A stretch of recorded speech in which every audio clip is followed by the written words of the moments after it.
तो question number 6, 13.4 exercise probability distribution from a lot of 30 bulbs which include 6 defective. Question number 6, total 30 bulb है,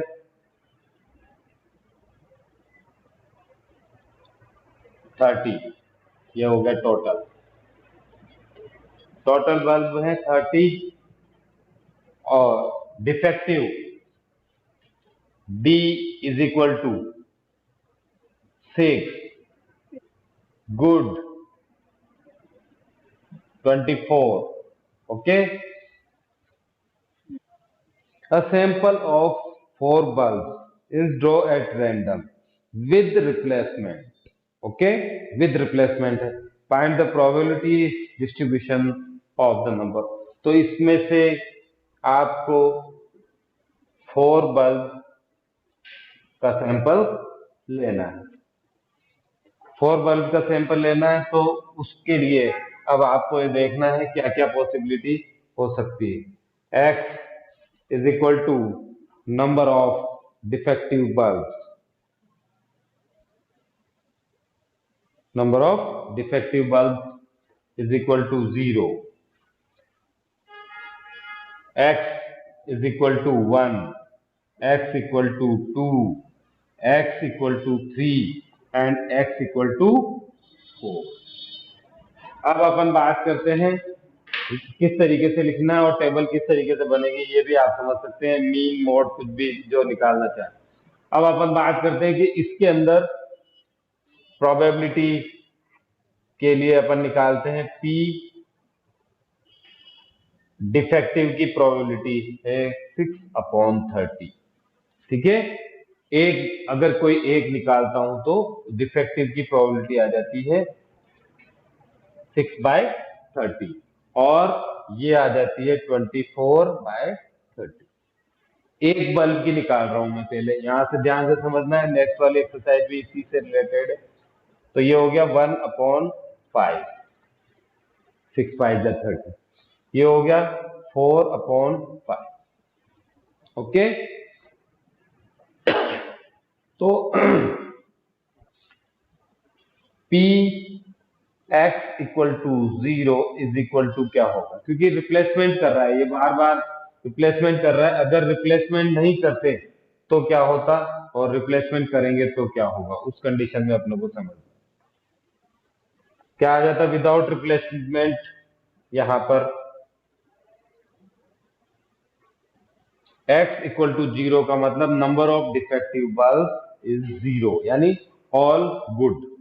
तो ये आ जाता अपने पास 24C4 अपॉन 30C4। लेकिन ये कब आता है, जब डिफेक्टिव जब रिप्लेसमेंट कर नहीं किया, है ना। अब आपको क्या है कि वो वापस से उसको रखते हैं और उसके बाद अपन दूसरा निकालते हैं, तो उस कंडीशन में क्या होगा, इसको अपन ने सोल्व करके निकाल देते हैं। इसका मैंने बताया था 24, 23, 22, 21 अपॉन 4, 3, 2, 1, 30, 29, 28, 27, 4, 3, 2, 1, ये कैंसिल हो गया। ये इसका आंसर बन 24/30, 23/30, याद है ना, 24/30, 23/29, है ना। ऐसे इंडिपेंडेंट इवेंट का कंडीशन जो अपन ने किया है उसके अकॉर्डिंग 22/28, 21/27, ये टेक्निक भी अपनों को याद है, इंडिपेंडेंट वाली, है ना। उसका मतलब ये है, इसमें समझो कि यहाँ पर देखो 23 रह गया और यहाँ 29 रह गया, यानी जो बल्ब निकाला था वो वापस नहीं डाला गया, तो ये कंडीशन यूज में लेना। ओके, लेकिन अगर डाल रहे हैं तो फिर कंडीशन में क्या चेंजेस आएगा वो मैं यहाँ पर लिख रहा हूं, ध्यान से देखिएगा। इसी के लिए बात करते हैं यहीं पर।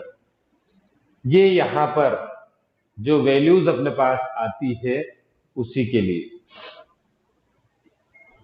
क्या आ जाएगा, विदाउट ये यहाँ पर जो चेंजेस आ रहा है उसके अकॉर्डिंग 24/30 फर्स्ट वाले का, ठीक है। और 24/30 की जगह पे क्या लिखेंगे, 4/5, ठीक है।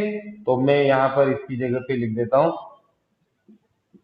24/30, 24/30, 24/30, यानी 4/5, 4/5, 4/5, 4/5।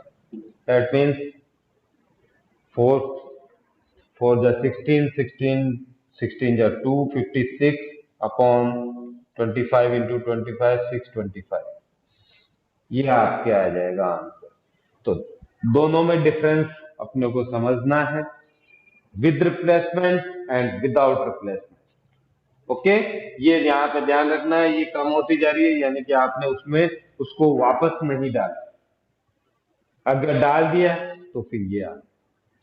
ओके, तो दोनों कंडीशन में आपको ध्यान रखना क्वेश्चन। अब इस क्वेश्चन की रिक्वायरमेंट तो ये है, इसलिए ये आपका फाइनल आंसर हो गया, लेकिन ये आंसर भी हो सकता था अगर वो रिप्लेसमेंट के लिए कह देते। ओके, अब इसी तरीके से आप P X equal to 1, P X equal to 1 निकालेंगे, पी एक्स इक्वल टू 2 निकालेंगे, पी एक्स इक्वल टू 3 और पी एक्स इक्वल टू 4 निकालेंगे।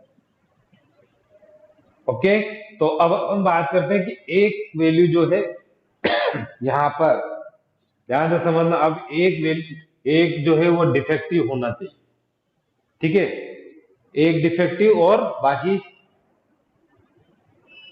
गुड। तो ले लें, इसमें एक डिफेक्टिव ले लिया 1/5, डिफेक्टिव की प्रोबेबिलिटी ले ली एक, और बाकी जगह पे गुड वाले की प्रोबेबिलिटी मैंने ली। ओके,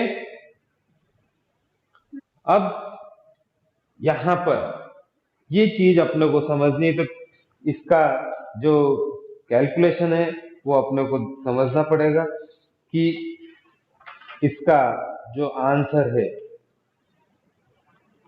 वो कैसे चेंज होगा।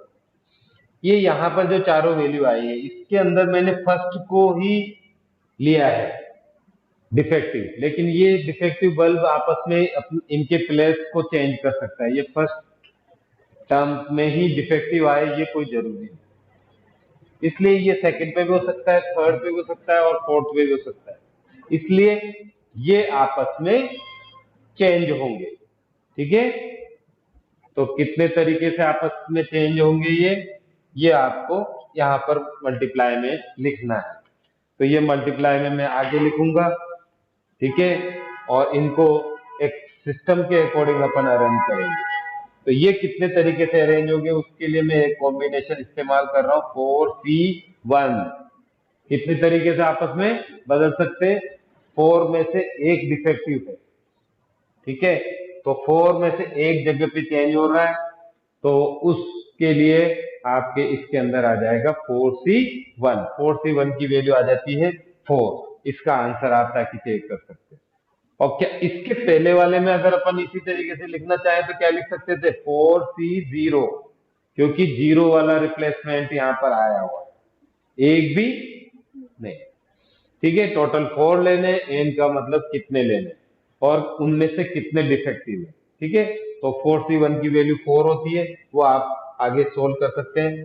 4, 1/5, 4/5, 4/5, 4/5, ये इसका आंसर हो जाएगा। 4 4 जा 16, 16 2 2 5 256 अपॉन 625 इसका आंसर बनेगा। लेकिन अब यहां से अपने को एक सिस्टम समझ में आ गया है ना। अब जैसे 2 है तो इसको अपन लिखेंगे 2 वाले को 1/2 5, 1/5, कोई से भी दो ले लिए डिफेक्टिव, 4/5, 4/5 गुड ले लिए, ठीक है। लेकिन ये आपस में कितने तरीके से चेंज होंगे, 4C2, ठीक है। तो ये आपको 4C2, 4C2 की वैल्यू 4 3/2.1, बाकी का वैल्यू है इतना आ जाएगा 16/2 625, ये तो ऑलरेडी आएगा इसी इनका। अब 4C इसकी वैल्यू कितनी आ रही है ये अपन देख लेते हैं। 2 से 2 गया, 3 2 जा 6, 16 × 6 करना है, कितना आ जाएगा 90 96/625। ओके, आ रहा है समझ में? क्योंकि नेक्स्ट एक्सरसाइज पे अपन जाएंगे तो उसमें यही कंसेप्ट बार बार यूज में आएगा, तो मैं यही से स्टार्ट कर लूँ। ठीक है, नेक्स्ट वाला जो कंसेप्ट है वो है बर्नौली टाइल्स के नाम से, बर्नौली थ्योरम के नाम। तो ये कंसेप्ट जो है, अब मैं यहाँ पर लिख रहा हूँ 4C3 और यहाँ लिख रहा हूँ 4C4, और यहाँ पर 1/5 1/5 4 सॉरी 1/5 4/5, इसमें 1/5 1/5 1/5 1/5। अब बात करते हैं 4C3 की वैल्यू। 4C3 और 4C में आपको एक चीज और यहाँ पर ध्यान रखनी है, NCR = NCn-R होता है, यानी 4C1 की वैल्यू और 4C3 की वैल्यू सेम होगी, n में से माइनस करेंगे तो 4C0 की वैल्यू और 4C4 की वैल्यू सेम हो गई, तो ये तो आ गया 4। ठीक है, 4 4 जा आ गया 16, 4/625 आ गया, तो 16/625 इसका आंसर होगा। इसमें 4 तो 1 हो जाएगा और 1/625 इसका आंसर आएगा, तो 1/625 फाइनल आंसर। ओके, ये यहाँ पर इस तरीके से क्वेश्चन होता है। यानी अब मैं यहाँ पर एक कंसेप्ट आपको समझा देता हूँ। यहाँ पर अपन ये देख सकते हैं कि किसी भी तरीके से अगर रैंडम वेरिएबल के अंदर आपको दे दिया जाए और इसको अपन यूज में लेते हैं, बर्नौली थ्योरम। ये बर्नौली थ्योरम क्या कहती है, n आपको दिया हुआ है नंबर ऑफ ट्रायल्स, ठीक है, उसके बाद ये आपके है x = r। x = r का मतलब एट ए टाइम आपको कितना लेना है, 0 1 2 3 4 रैंडम वेरिएबल। ठीक है, तो उस कंडीशन में प्रोबेबिलिटी p x = r = ये NCR। ठीक है, और ये जो वैल्यू है Q power R P power n-R। P = probability and Q = P बार। ये यहां से बर्नौली थ्योरम को आप इस तरीके से नोट कर सकते हैं, जो कि अपनी नेक्स्ट एक्सरसाइज में यूज में आएगा।